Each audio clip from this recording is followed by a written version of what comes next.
Where? Indeed. Guys, you thought I was done playing theme songs I wrote for web series, but you were wrong. Here is a theme song for another web series.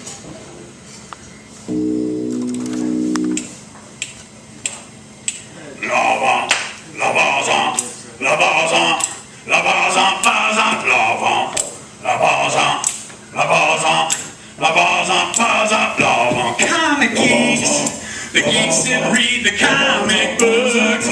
Comic geeks, the geeks that buy the comic books. Comic geeks, the geeks that collect the comic books. Comic geeks, the geeks that love the comic books. Comic geeks, comic geeks, comic geeks, comic geeks, comic geeks, comic geeks, comic geeks, comic geeks, comic geeks, comic geeks, comic geeks, comic geeks, comic geeks, comic geeks, comic geeks, comic geeks. La base on comic geeks. La base on comic geeks. La base on comic geeks. La base on.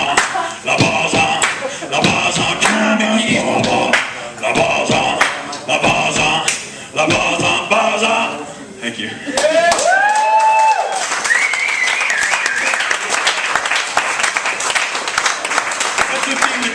Everyone, you can watch the pilot episode at comic-geeks.com. No joke. And it's about comic geeks, really.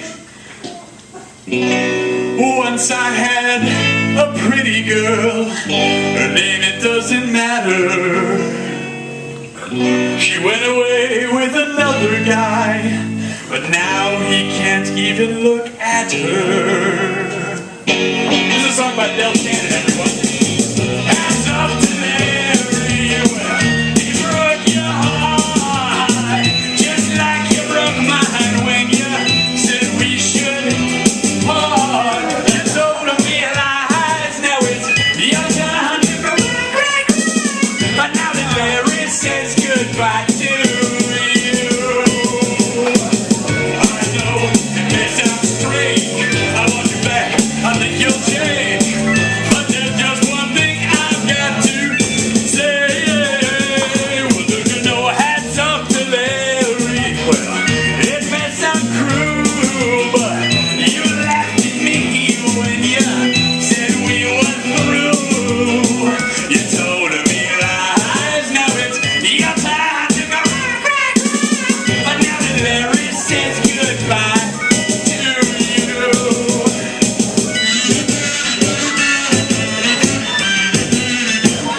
says goodbye to everybody. So thank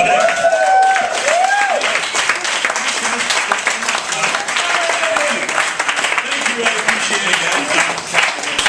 I'd like to turn your attention away from the awkward guy with the Janet Jackson headset microphone right now and to the Googolplexia merchandise market mega store over here. I've got t-shirts, they're $5. Hoodies are a little more, but yeah, CDs, records, t-shirts, DVDs, aprons. I've got pillowcases. They're $5. Almost everything is $5. I had some bed sheets for $20.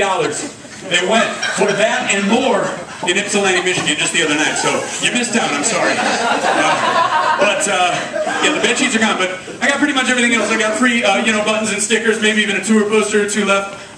If you're interested and you ask nicely. Also candy. A little bit of candy if you want some festive fall mix over here. This is for everybody, you guys, my friends in Rock Island.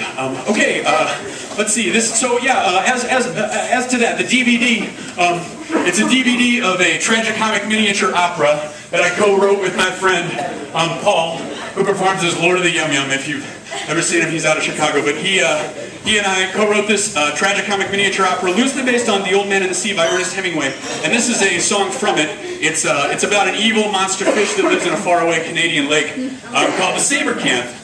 And so when I say the word Sabrecanthe, don't like raise your hand and be like, well, what's a Sabrecanthe, you butthole? Because I just told you, it's an evil monster fish that lives in a faraway Canadian lake. And again, you're the butthole. And let's stop calling each other names, because I think you're really cool, okay? And it hurts my feelings, okay. So this is the tale of the Sabrecanthe.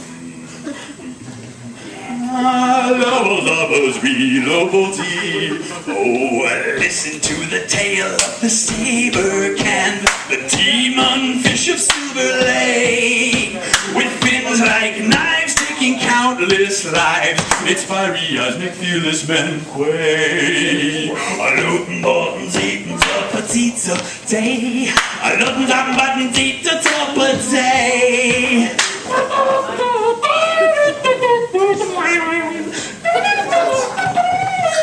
Flute solo note. To make acquaintance with the Sabrecanthe, or curse it, sure your day shall be. Or pure your intent, lest your life be spent.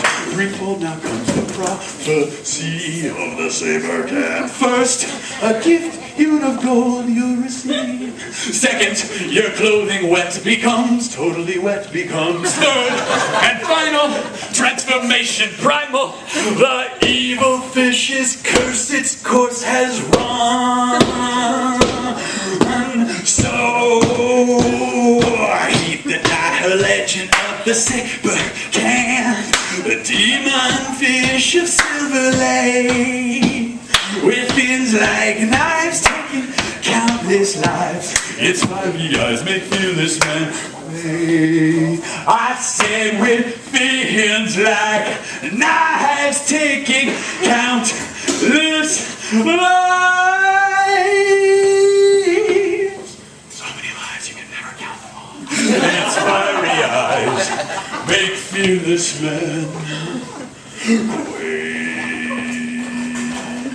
I'm quaking right now just thinking about it. Thank you.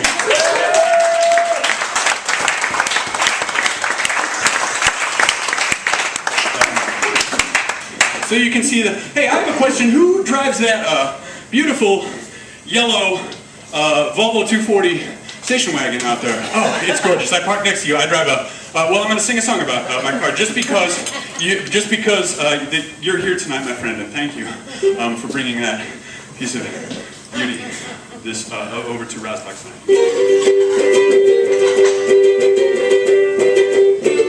Well, you know I get from place to place with that car in my garage. It ain't no souped up I'm sorry. It ain't no 57 Chevy or brand new shiny red super stock Tide. No 409, no little new scoop, no T-Bird, no Mitsubishi Mirage. Well, I drive an automatic and some people say that makes me lame. Wow, but with their sunroof, extra big trunk and cassette player, I love her the same. Wow, as any bonehead muscle car driver who calls his car by a woman's name.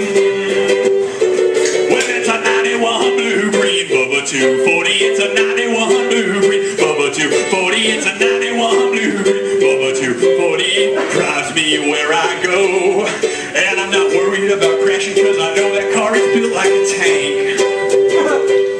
Yes, for the craftsmanship thereof, I guess I have the Swedish people to thank. And when those car reports come out each year, the Swedes are always top of the rank. And I just love her power locks, although the passenger side one doesn't work. And the antenna only goes out to half-mast, but that's another small quirk. Since I wrote the song, I got the antenna fixed. That car is okay, well, when I wrote the song also, by the way, when I wrote the song, the lyric went like this: that car's 11 years old, it never shakes or jolts or rumbles or jerks. But if you do the math, now that car is 22 years old, it never shakes or jolts or rumbles or jerks. Well, it's a 91 blue-green Bubba 240, it's a 91 blue-green Bubba 240, it's a 91 blue-green Bubba 240, drives me where I go. In fact, Volvo is not a Swedish word at all. In Latin, it means I roll. Cause really, what word would work better for a car that always reaches its goal? Sure got me to Rock Island tonight. And if I didn't know better, I would say that car and I share a soul. It may not be the most aerodynamic thing, but I don't care about that. Cause all the souped up shiny hot rods always get their windows smashed with a bat. And if you call me a square, I'll say, hey, look over there. You'll see the car where I sat. It's kinda shaped like a hat. And maybe then you'll realize that I drive in the only car of my dreams. Well, it's a 91 Blue Revolver 240. It's a 91 Blue Revolver 240. It's a 91 Blue Revolver 240. It drives me where I go. Yes, it's a 91 Blue Revolver 240. It's a 91 Blue Revolver. I said a 91 Blue Revolver 240. It's a Volvo thing you wouldn't understand, but you might.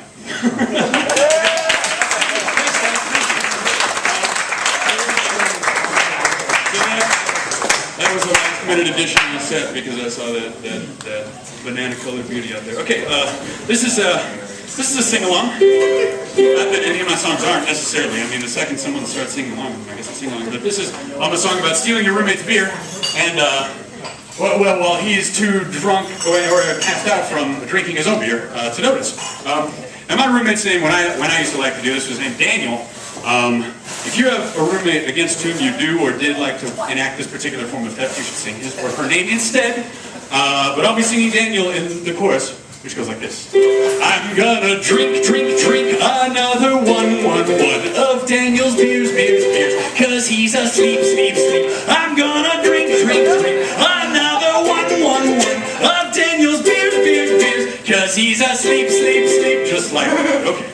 I was baking some brownies when Daniel came home, a case of beer in his hand. After looking him over, I determined that he was 3 sheets to the wind. Everyone, I'm gonna drink another one of Daniel's beers, cause he's asleep. I'm gonna drink another one of Daniel's beers, cause he's asleep. So I sat Daniel down and we started to chat. He offered to me a can of beer.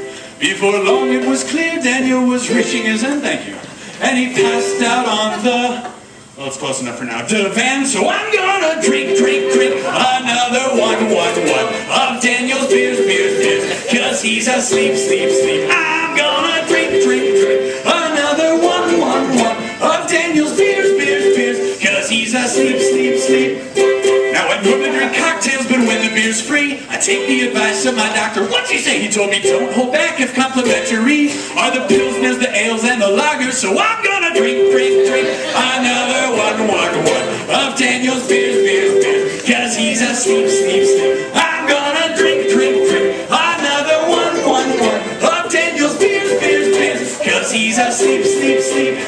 So I called up my friends and I told them the news. My sleeping roommate has beer, plenty to go around, so they come to my house, Rozz-Tox, and this is the song that I hear. I'm gonna drink another one of Daniel's beers, cause he's asleep.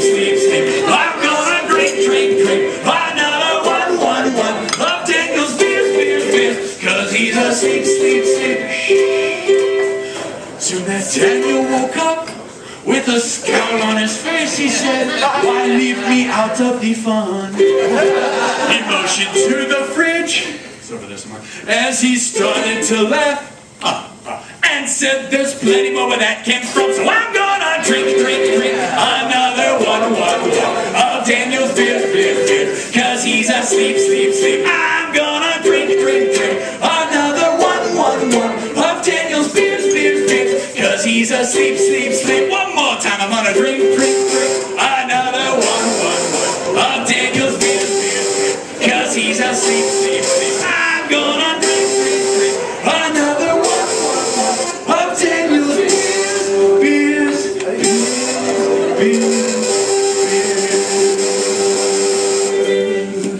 Now he is away.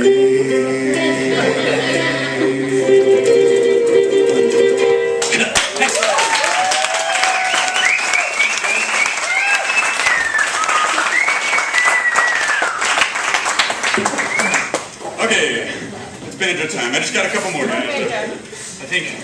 Sing about history.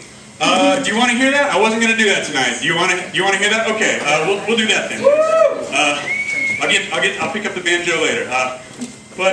Okay, since it was requested, thank you. You're welcome to sing along if you think you can figure out the words, but they might not be what you think they are at first. That's all. I don't know much about history. I don't know much about history. I don't know much about history. Don't know much about history. I don't know much about history.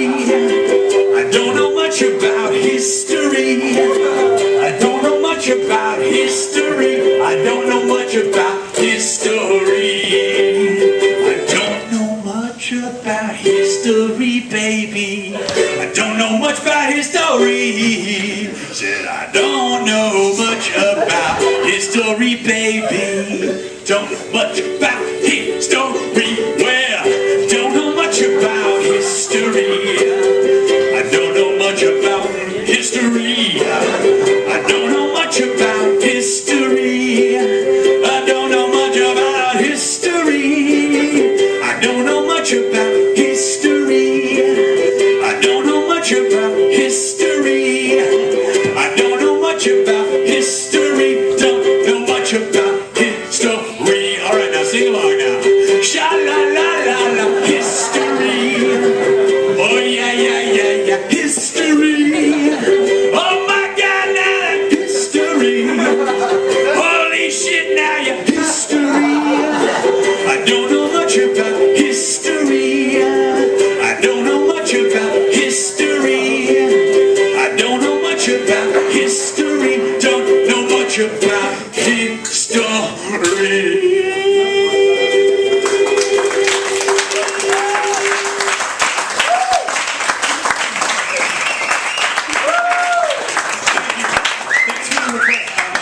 Yeah, that song, just in case you weren't sure, it was written in 1925 by Joan of Arc. She was the King of England.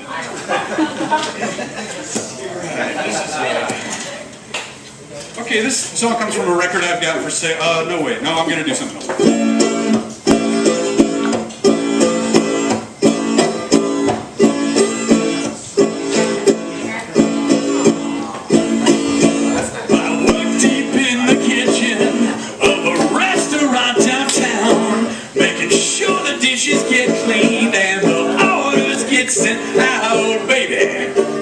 It's as good a place as any for me to hide away the pain I feel inside. Ever since the day you left me, all I do is cry over you.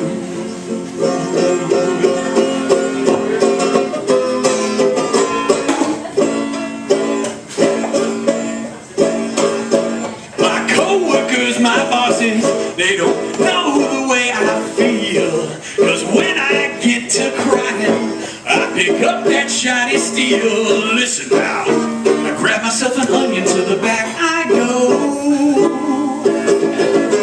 I start to chop it up and let the tears flow. When a waitress comes back and says, "What's wrong?" Boy, I sing this song. Chopping up onions and I'll chop them up all day. I'm chopping up onions till my teardrops go away.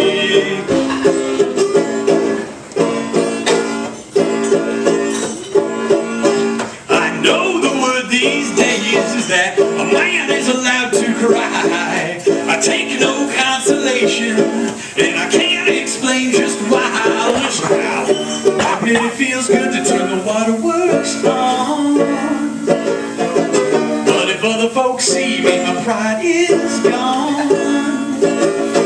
If necessary, I'll stay in the kitchen till I'm through crying over you. I'm chopping up onions onions and I chop them up all day. I'm chopping up onions till my teardrops go away. I'm chopping up onions, now my baby's gone to stay. I'm chopping up onions, someday it'll be okay. Oh yeah, oh yeah, oh yeah, I'm chopping up those onions. Cause when I'm chopping up onions, no one can tell that I'm crying, crying over you. Now when you chop up onions, your eyes a bit of liquid. It's not exactly tears, but it could be construed as such. So I'm chopping up onions, onions, just for you. Yes, I'm chopping up onions.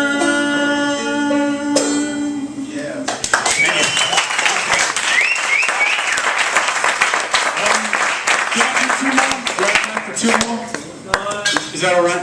Okay. All right. This one's from a record I've got for sale. It's a split 45 with a band called Butt, and we each wrote a song about each other. So they wrote a song about me, the Pancake Master, and I wrote a song about them, Butt. And the song is called Butt Release, which is a triple entendre if you think about it.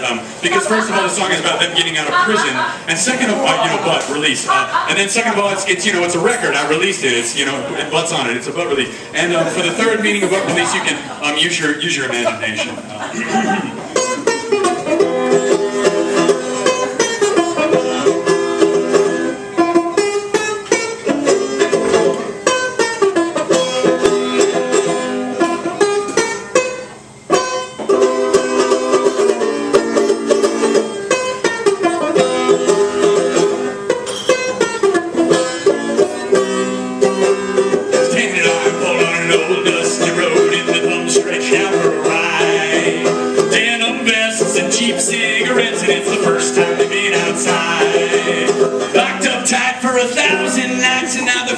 Mean and worn and tired, forlorn and looking for a dream. Who versus Mario Seaweed, a tall drink of water, break your heart with a flip of his hair. An old Amy Frog pockets with a body like a rocket, telling you girls got it going on downstairs. With the mask on, kick the door, I'm gut busted, income's wrong, said everybody up with your hands on aim, this button, this is a stick up if you please. This is a stick up if you don't please. Now they're slashing tires, and now they're starting fires, and now blood is unleashed on the land. Mario says, Amy, this may sound cocky maybe, but just listen now, we got us a plan. We'll go to Fort Knox, give them a piece of our mind and a boot to the face, and they won't know what to hit them until they wake up and they find it's 100 years later we've already spent all of the gold. Thank you.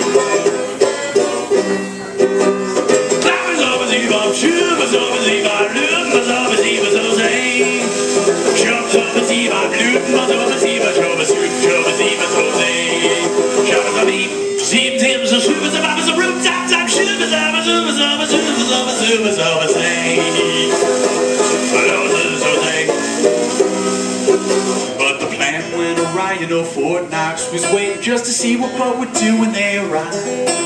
They cuffed him and scuffed him, stuffed him and tucked him, hauled him off away half alive. They couldn't believe the plans had been ruined, and now instead of a Mexican beach, they'd be spending their time in the clink with nothing to show but some bruises and black as a broken old bone. Broken old bone.